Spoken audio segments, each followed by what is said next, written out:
राज्याचं राजकीय आणि सामाजिक वातावरण ढवळून काढणाऱ्या मराठा क्रांती मोर्चानं आता आपला मोर्चा नवी मुंबई आणि सोलापूरकडे वळवलाय।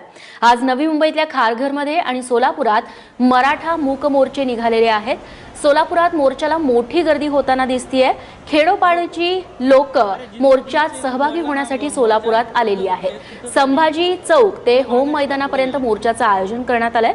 तर नवी मुंबईत निघालेला मोर्चा हा रायगड आणि नवी मुंबई असा दोन विभागांचा आहे।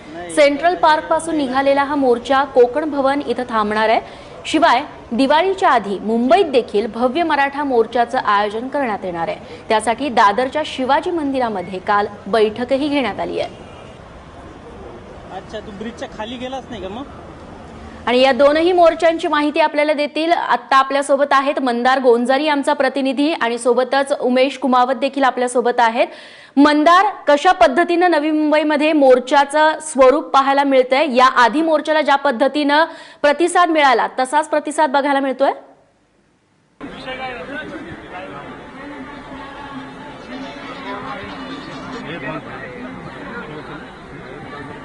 रेश्मा, नवी मुंबईमध्ये जो मोर्चा निघाला तो आतापर्यंत इतर शहरांमध्ये जे मोर्चे निघाले त्याहून वेगळा आहे। वेगळा आपल्याला म्हणावा लागेल, कारण हा सगळा परिसर हा कॉस्मोपॉलिटन परिसर आहे, नव्याने विकसित झालेला परिसर आहे आणि त्यामुळेच इथं आलेला मराठा समाज ही बाहेरून कामानिमित्त, नोकरीनिमित्त या ठिकाणी आलेला समाज आहे। परंतु या ठिकाणी स्थायिक झालेल्या समाजाबरोबरच रायगड जिल्ह्यातील इतर तालुक्यातील मराठा समाजी मोठ्या प्रमाणात या आजच्या मोर्चामध्ये आपल्याला पाहायला मिळाला। उरण असेल, पनवेल असेल, कर्जत असेल किंवा इतर तालुके असतील, या तालुक्यातूनही मोठ्या प्रमाणात मराठा समाज आपल्याला या ठिकाणी आल्याचं पाहायला मिळालं आणि आपण दृश्यांमध्ये पाहू शकतो या ठिकाणी उसळलेला हा जो जनसागर आहे। आत्ता काही वेळापूर्वी या मोर्चाची सांगता झालेली आहे।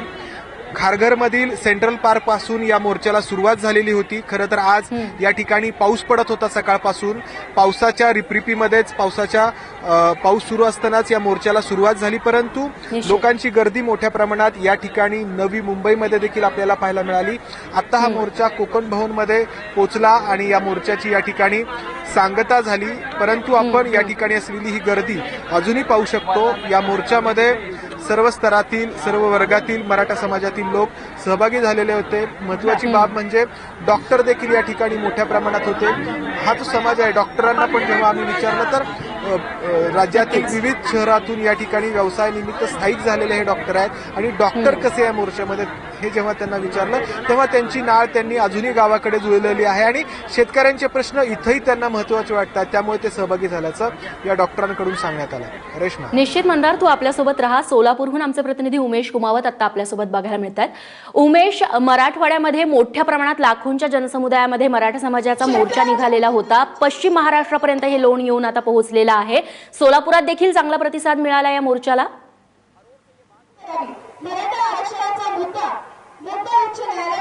खरी गोष्ट आहे रेश्मा, आणि हा प्रतिसाद कसा आहे म्हणजे जे मराठवाड्यात एक लोन होतं की लाखोंच्या संख्येनं त्यात जे मराठा समाज आहे तो सामील होत होता, तो इथेही झालेला आहे।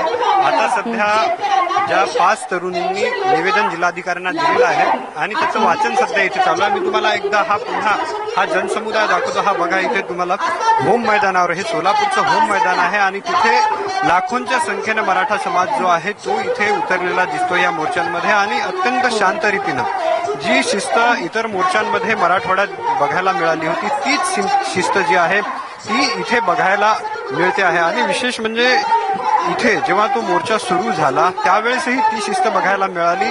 महिला मोठ्या संख्येनं इथेही सहभागी झालेल्या आहेत आणि आपल्याबरोबर आता सध्या ज्येष्ठ पत्रकार राजा माने आहेत। माने साहेब, एवढ्या मोठ्या संख्येनं जे मराठवाड्यात मोर्चे निघाले होते त्यांना आता पश्चिम महाराष्ट्रातही तेवढ्याच मोठ्या संख्येनं प्रतिसाद जो आहे तो मोर्चांना मिळताना दिसतोय।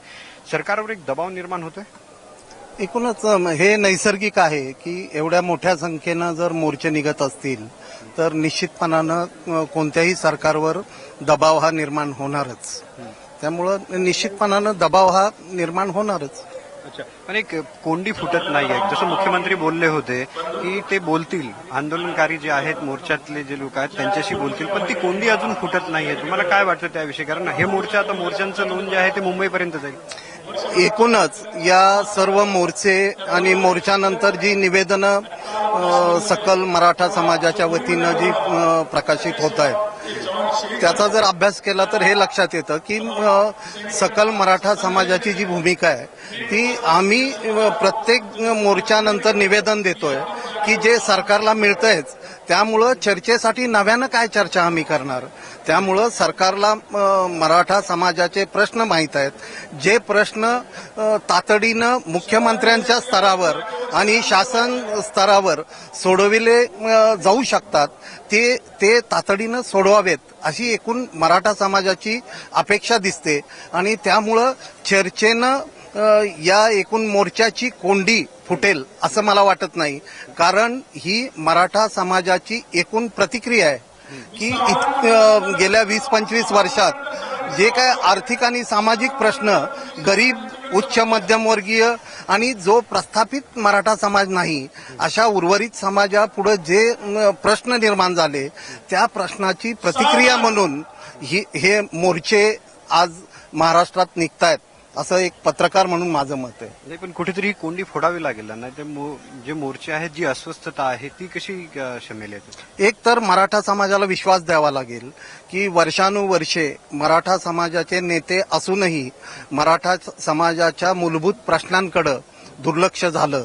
ही भावना जी मराठा समाजाची झालेली आहे ती दूर होण्यासाठी विद्यमान सरकारनं मराठा समाजाला कृतीनं विश्वास द्यावा लागेल की ज्या मागण्या चर्चा करण्या अगोदरच पूर्ण होऊ शकतात त्या पूर्ण करण्याची कृती या सरकारनं किंवा मुख्यमंत्री फडणवीसांनी जर केली तर मराठा समाजाला विश्वास मिळेल की सरकार मराठा समाजाच्या भावनांची आणि या मोर्चांची दखल घेत आहे.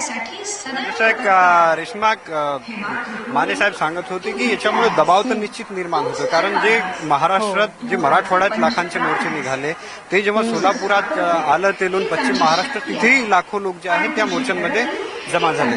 रेश्मा. निश्चित. उमेश, खूप खूप धन्यवाद तुम्ही दिलेल्या या सगळ्या सविस्तर माहितीबद्दल. आणि नवी मुंबईहून आमचे प्रतिनिधी मंदार गोंजारी आपल्याला या सगळ्या मोर्चाची माहिती देत होती. दोघांचेही आभार. तेव्हा मराठा मोर्चा आता नवी मुंबई पाठोपाठ सोलापुरातला देखील त्याची सांगता झालेली आहे.